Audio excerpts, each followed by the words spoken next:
Mais nous qui sommes prêts, nous sommes décidés à pouvoir fédérer et faire entendre notre voix parce que nous avons compris que nous avons des défis communs et que seuls, nous n'arriverons pas à pouvoir sortir de cela et que c'est ensemble qu'il faut travailler. Papote avec moi, papote avec nous. Parler, c'est bien, ça permet de ressortir ce qu'on ressent au plus profond de nous. Dans notre cas, parler, c'est mettre des MOTS sur des MAUX, des mots sur les mots. Je suis avec le frérot. Allez, go!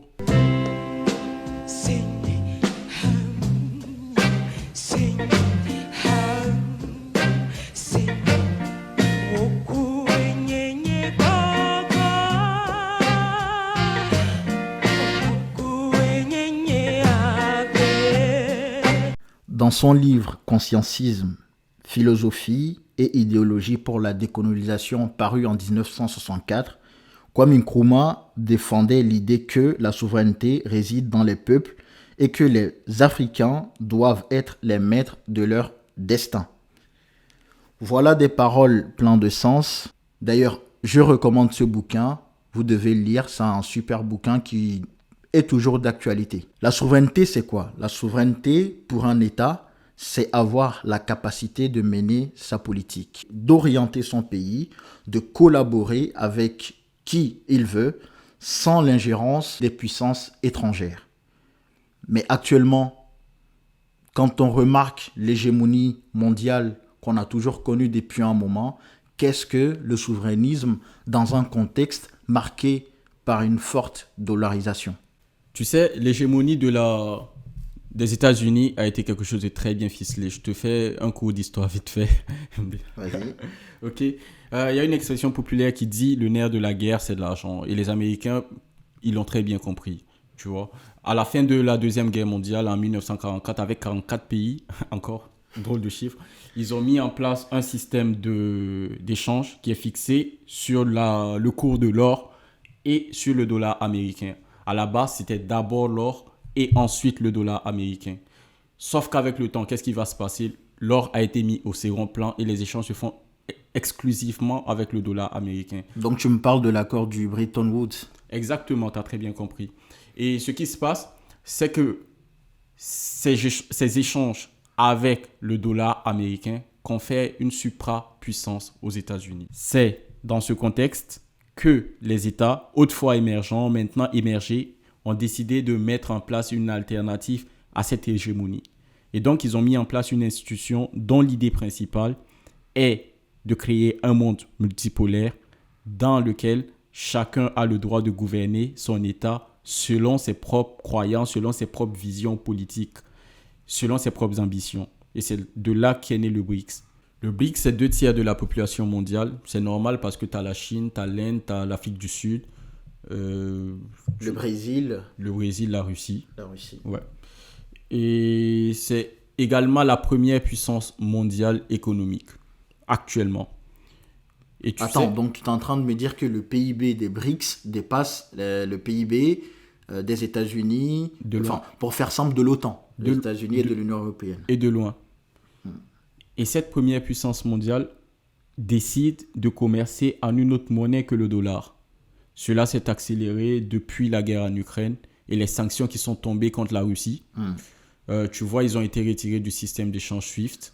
Et donc, ils ont décidé, en fait, entre eux, de commercer dans leur propre monnaie locale, que ce soit en monnaie chinoise ou en monnaie russe. Ce qui traduit clairement la frilosité actuelle des États-Unis. Mais pendant que les autres nations luttent pour se repositionner, pour inventer leur modèle, où est l'Afrique? Tu sais, je rigole parce que, comme d'habitude, elle est absente. C'est-à-dire qu'on assiste à un paradoxe parce que la rue africaine, la jeunesse africaine est présente, mais ses dirigeants, comme d'habitude, sont absents. La CEDEAO, la CEMAC, etc., bref, tous les organismes sous-régionaux sont absents, comme d'habitude. Bon. Ça peut s'expliquer parce que quand tu prends l'Union africaine, c'est quoi? L'Union africaine, ça ne représente rien.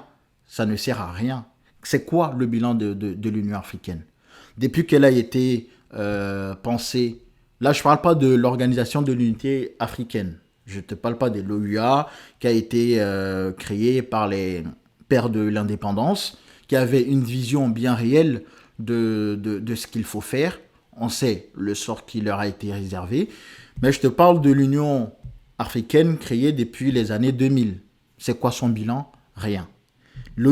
On va parler concret. L'Union africaine, c'est quoi? L'Union africaine, jusqu'en 2017, son budget, c'est-à-dire 70% de son budget, venait de l'Union européenne, des Américains et des bailleurs de fonds. C'est-à-dire comment on peut avoir une organisation continentale qui n'arrive même pas à se financer. Pire, est financée à 70%. Sachant que qui donne décide. La main qui donne est toujours au-dessus de celle qui reçoit. Donc l'Union africaine ne peut rien faire, tout simplement parce qu'elle n'existe pas. Elle est une vassale de l'Union européenne qui est une vassale des Américains. Donc au final, on revient à l'hégémonie américaine dont on parlait. Même si depuis 2017, ils ont réussi à réduire leur budget de 70 à 58%. Mais ils restent financés. Exactement, à 58%, majorité toujours. Bien sûr. Exactement. Donc, je vais même te dire un truc. L'extension du siège de l'Union africaine à Addis Abeba a été construite par qui, selon toi? Par les Chinois? Par les Chinois, mec. Et qu'est-ce que les Chinois ont fait quand ils l'ont construit? Ils ont foutu des micros. A juste raison, en fait. C'est honteux. C'est honteux, je pense. Mais c'est normal, c'est-à-dire qu'en Afrique, il n'y a pas de maçons, il n'y a pas d'architectes. Les Africains ne sont pas des architectes, ils ne sont pas des maçons, ils ne peuvent pas gagner des contrats, ils ne peuvent pas construire le siège de l'Union africaine. C'est-à-dire que... Non, ça ne s'explique pas le fait que ça a été financé aussi par les Chinois. C'est incroyablement triste, cette histoire. Et plutôt drôle, parce que le drame, c'est toujours drôle. Parce que c'est dramatique. C'est dramatique On ce ne qui peut se pas passe. financer nos extensions, on ne peut pas les imaginer, on ne peut pas les construire, on ne peut pas les réaliser. Voilà. Donc voilà ce que c'est l'Union africaine. Donc on ne peut rien attendre d'une telle organisation. Pour aller plus loin, on n'a pas de dispositif de maintien d'ordre pour l'Union africaine. Hein. Exactement. Les dispositifs de maintien d'ordre justement de l'Union africaine, c'est l'Union européenne. Tu vois ce que je veux dire? C'est pas clair ce que j'ai dit. Hein. C'est-à-dire que l'Union africaine, dans sa configuration, le maintien d'ordre est assuré par l'Union européenne. Et est-ce qu'on peut encore parler d'indépendance? Non. On peut parler de souveraineté? Non. Donc, tout ça pour dire quoi? Tout ça pour dire que l'Union africaine, comme d'habitude, ne sert à rien à part organiser des réunions, organiser des sommets, sommets Chine-Afrique, France-Afrique, Russie-Afrique. D'ailleurs, c'est le seul continent au monde qui organise des sommets. 54 pays vs un pays. Et il y a une anecdote qui a été racontée par la ministre des Affaires étrangères tchadienne, il me semble. Elle disait qu'aux États-Unis, ils sont arrivés. Tu avais les chefs d'État des 54 pays qui étaient là. Et en face? En fait, ils étaient assis. On les a reçus. Et ils passaient l'un après l'autre devant le secrétaire d'État. Pas le président? Non, même pas Joe Biden. Pas Joe Biden. Même pas Joe Biden. Il passait... Là, il parle de Joe Biden. Okay. Même pas le grabataire. Il passait devant le secrétaire d'État et chacun négociait pour son pays. Des hôpitaux, des routes. Comme d'habitude, quoi. Donc, comment on peut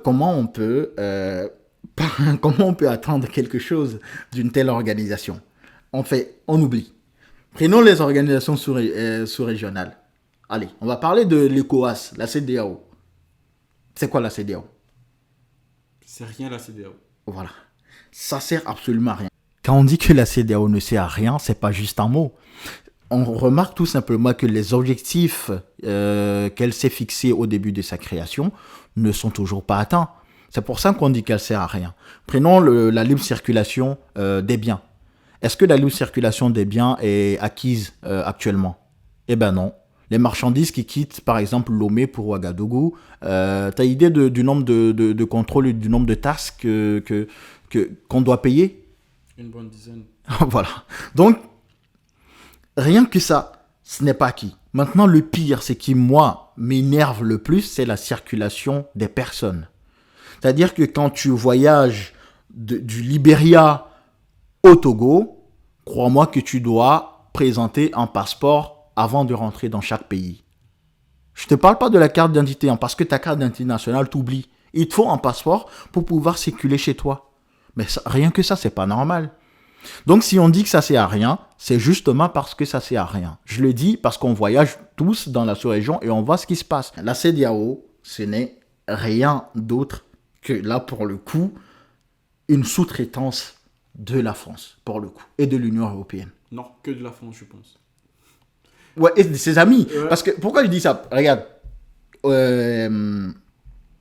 au Mali, quand la France intervenait, tu sais que avant que les Maliens n'aient le courage, et on salue Assimi Goïta, n'aient le courage de dégager les militaires français. Et comme Ibrahim Traoré du Burkina. Exactement.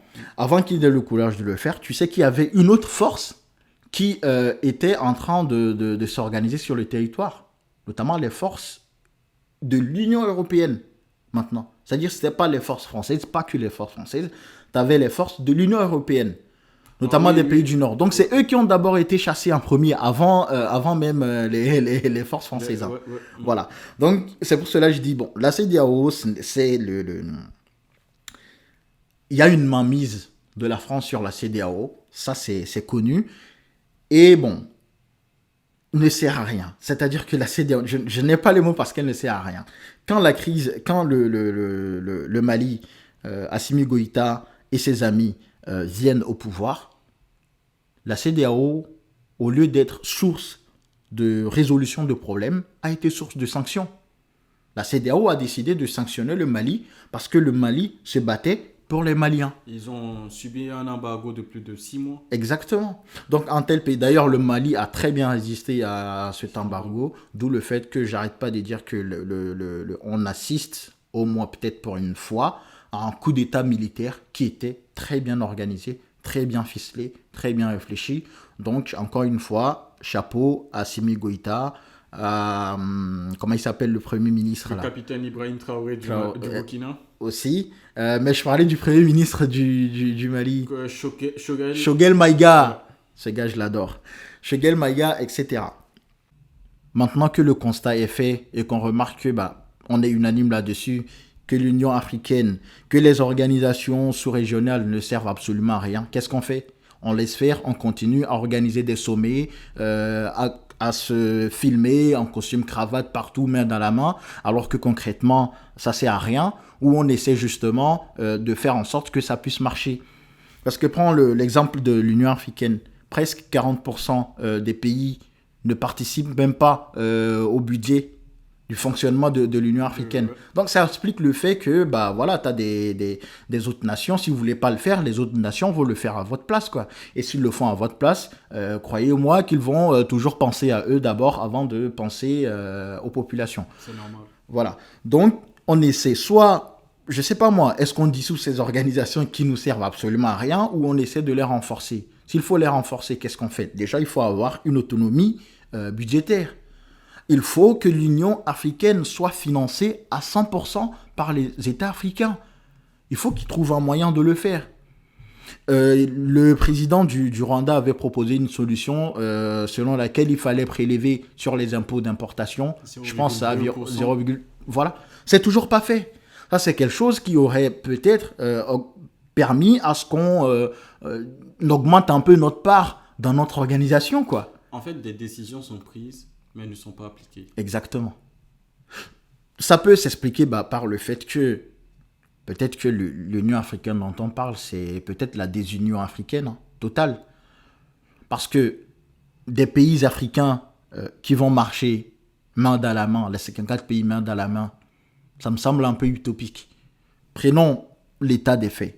Est-ce que le Congo, RDC et le Kigali, le Rwanda, vont marcher main dans la main compte tenu du contexte dans lequel on est. Eh ben non, ils ne peuvent pas marcher ensemble. Parce que ça fait presque 30 ans que le Rwanda n'arrête pas de déstabiliser l'est du Congo avec ses partenaires. Donc ça ne peut pas marcher. On a 10 millions de pertes en vie humaine. Exactement. 10 millions. Exactement. C'est carrément un génocide. Et on n'en parle pas. On n'en parle pas du tout. Donc ce qu'il faut, moi à mon avis, il faut que les pays commencent à se mettre ensemble en fonction de leurs intérêts, en fonction de leurs besoins. D'où le fait que l'Alliance politique africaine est une initiative à saluer. L'APA, c'est quoi? L'APA, c'est 10 pays qui ont décidé de se mettre ensemble en fonction des défis auxquels ils font face. Les défis sécuritaires, les défis économiques, les défis sociaux. Donc, ces pays-là, c'est le Togo qui est à l'initiative, le Burkina Faso, l'Angola, la Tanzanie, la Libye. Et oui, tu as aussi la Guinée, le Mali, la Centrafrique et le Gabon. Exactement. Donc, ces pays-là se sont mis ensemble dans le but de répondre aux défis auxquels ils font face. Ça, je pense que c'est une très bonne initiative. Et ce que j'ai doute, c'est que l'APA tombe aussi dans les travers de l'Union africaine, de la CEDEAO, ou peu importe. Des organismes que nous connaissons là. Exactement. C'est-à-dire des gens qui organisent des réunions, qui parlent et qui n'agissent pas concrètement. Comme le ministre des Affaires étrangères tanzanien le dit lui-même. Le problème de ces institutions, c'est qu'elles parlent, mais n'agissent jamais, parce qu'elles n'ont pas le pouvoir d'agir. Et pour avoir le pouvoir d'agir, il faut s'autofinancer. L'APA doit s'autofinancer et doit faire en sorte qu'elle soit totalement indépendante et dirigée par les nations qui font partie intégrante. Pourquoi je dis ça? Prenons l'exemple, les alternatives, on en a vu. Prenons l'exemple du G5 Sahel. Pour le défi sécuritaire dans le Sahel. Exactement. Ça aurait été une très bonne alternative pour pallier aux problèmes qu'on rencontre dans le Sahel si les pays avaient financé l'organisme. Ben, sauf que non. Sauf que le financement venait des pays étrangers et on a vu que au final, le G5 Sahel... En même temps, ces financements ne sont jamais arrivés, hein, c'était que des promesses. Donc, il faut arrêter de nous mettre la honte, arrêter d'aller quémander un peu partout. C'est là, maintenant, on est le réservoir du monde. Si vous pensez que ce n'est pas une puissance, alors là, ce qu'on se met le doigt dans l'œil. Même si, rien que les matières premières, même si on ne les transforme pas.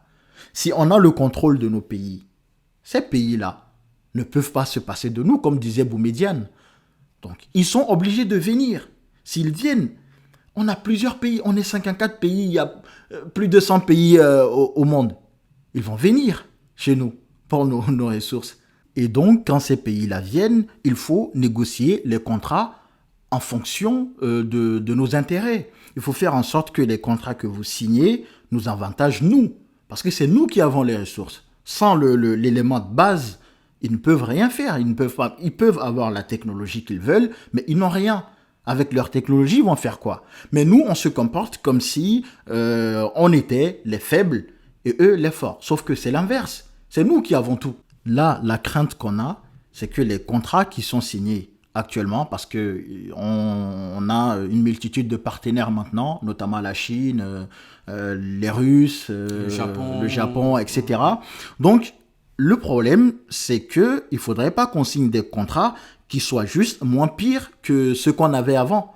Il faudrait que maintenant, on signe des contrats en fonction de nos intérêts, des contrats qui nous avantagent. Il faut qu'on aille à la table des négociations avec l'idée que c'est nous qu'on courtise en fait. C'est nous qu'on courtise et donc c'est nous qui sommes en position de force. Et au lieu d'aller négocier une route, une électrification d'un village, il faut négocier les vraies choses. Il faut négocier économiquement. Il faut négocier de telle sorte que, je dirais même pas du 50-50.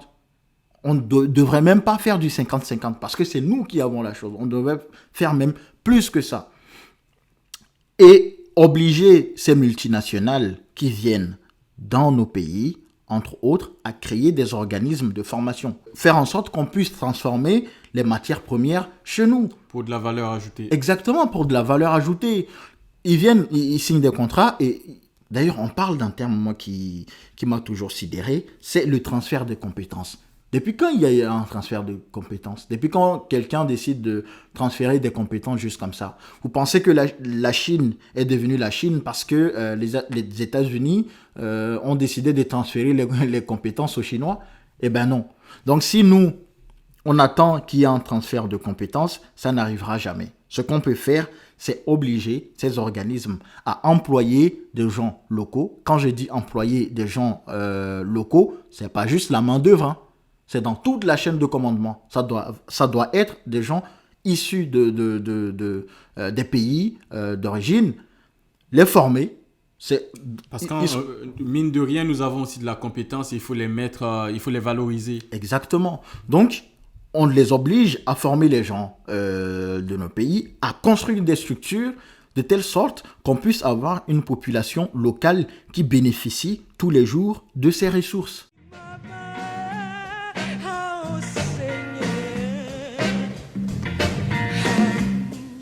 See